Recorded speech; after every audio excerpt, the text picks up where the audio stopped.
Well, May is Mental Health Awareness Month, and mental health has become a priority in the sport of soccer in recent years. And one organization that has found a way to make mental health a normal part of any conversation involving sports is Grassroot Soccer. The global nonprofit Grassroot Soccer has spent more than 20 years using the power of soccer to help young people around the world live healthier lives. From its start in 2002 to now, Grassroot Soccer has helped more than 25 million young people in more than 60 countries. This summer, the organization is turning its attention on helping the youth in America as the nation gears up for the World Cup, with a focus on mental health initiatives across the country. So here's a look at the Grassroot Soccer 2026 FIFA Men's World Cup initiatives. They'll have a mental health skills tournament down in Miami on May 22nd. A couple days later, from the 26th to the 29th, Mind Skills Cup in Colorado. And then June 19th to the 21st, so at the end of the month of June, World Cup powwow with the Tribe of Indians in Tacoma, Washington. So for more on this special organization, we are joined by one of its founders and winner of CBS's Survivor South Africa, Zohn. Ethan, thank you so much for joining us. I got to give people a little taste of exactly what your organization is about, and we will get more into it. But first, I want to know how all of these incredible events that you're putting on this summer, how all of this came to be. Yeah, I mean, Grassroot Soccer, we are an adolescent health organization that's using the power of soccer to help young people engage around their health and connect them with crucial mentors. And about 20 years ago, a bunch of US-based players were playing in the Zimbabwe Premier League, and we witnessed firsthand what was happening with HIV and AIDS and how it was destroying the community that we are a part of.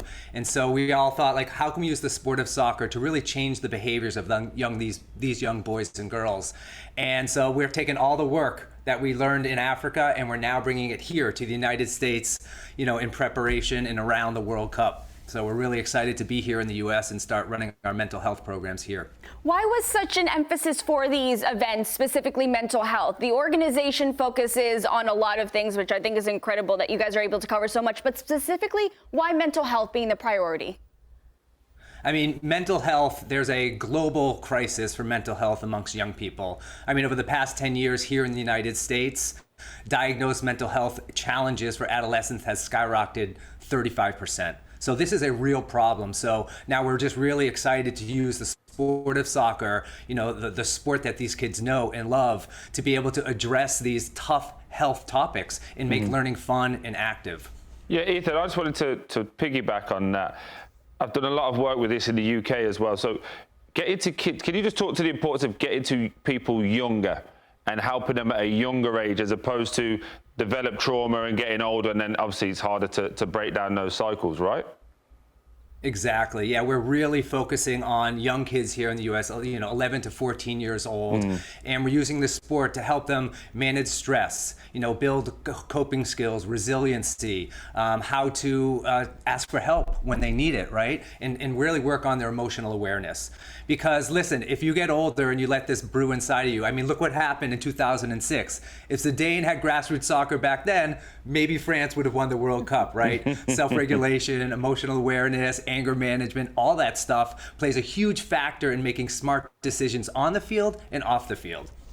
Now, Ethan, you won Survivor back in 2001, and you used the prize money to start Grassroots Soccer. Is that something you already had a plan for? I want to know how all of this came to be.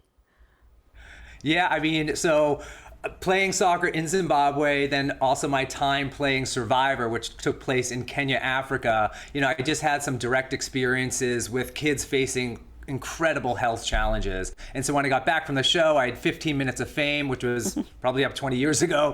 I got contacted by Dr. Tommy Clark and a bunch of my other teammates that I had played with in Zimbabwe. And like we said, we just really wanted to use the world's most popular sport to address issues that adolescents are facing around the world. Just on that, what's the end goal for you? When you sit down and you talk about this as an organization, and I'm sure year on year, month on month, it's got bigger, it's got better, it's got louder. What's the end goal for you? What does the end look like? I mean, the end goal for Grassroots Soccer is we really just want to help. We want to use the sport and sport-based games to really address any issue facing adolescents. Obviously, here in the United States, mental health is a huge crisis, but globally, we're talking about HIV and AIDS, female reproductive health, malaria, gender norms. So we can really use sport to do more than just, teach kids how to, pass, kick, head, score. We want to help leave a legacy here in the United States long after the World Cup is gone, on the field and off the field. Now, part of Grassroot Soccer, you have the Mind Skills program, which says the mental health curriculum built for the field. Can you talk me a little bit through exactly what that is? Sure. We use soccer and soccer-based games and the metaphors from the sport to help kids, push forward certain messages. For example, we'll have a dribbling drill where you're dribbling around cones, and each cone represents maybe a challenge that you may face. Maybe that's drugs and alcohol, social media, bullying, mental health. And if you hit a cone, you got to do a consequence. And so we're really using the game and the metaphors around the game to help drive home these messages to change the behaviors of these young boys and girls. And we've had incredible partners here in the United States working with U.S. Soccer and the Soccer Forward Foundation, Telemundo, and we're working with, indigenous tribes, boys and girls clubs. So we're really trying to take a holistic approach to adolescent health. And of course, here in the U.S., mental health is one of the biggest crises that these kids are facing. Can I just ask, it's probably a bit more of a personal question, so please don't worry about telling me no, but what's been the most successful story? Like, what's the one person or the one group you've helped that's then really made it meaningful to yourself? Does that make sense? You have that one person that you help and it's like, okay, this is all worth it now. Yeah, a lot of stories about what's most inspiring for me is when we have a kid go through our program and it really has the ability to change their life, and they want to stick with Grassroots Soccer, become a coach, and then use what they learned as a student and as a coach to really kind of change the community that they're now a part of. And we've had so many stories like this, and that's really why I'm so excited to continue working with Grassroots Soccer, is to create more stories like that and create a legacy here in the United States. And Grassroots Soccer, like we said, we are in 65 countries, put 25 million kids through the program. We have 23,000 trained coaches. And so here in the United States, while it may seem like a new program, we have 20 years of evidence base that we've done in Africa, and now we're addressing the U.S. market here around the World Cup. The World Cup's here in the U.S. Billions of people are going to be watching the World Cup and wondering, what is soccer? What is the World Cup doing to leave a legacy here in the United States and North America after the Cup is long gone? Well, Ethan, we appreciate you joining us this morning. What you're doing is all very important, very critical work to make mental health not such a taboo subject, that it's a very normal thing. So we appreciate it. Thank you so much for joining us. Absolutely. Wish you all the best. Thanks for having me. All right, we are going to take a quick break here on Morning Footy. We've got more coming out for you on the other side of this quick break, so stay with us. We'll be right back.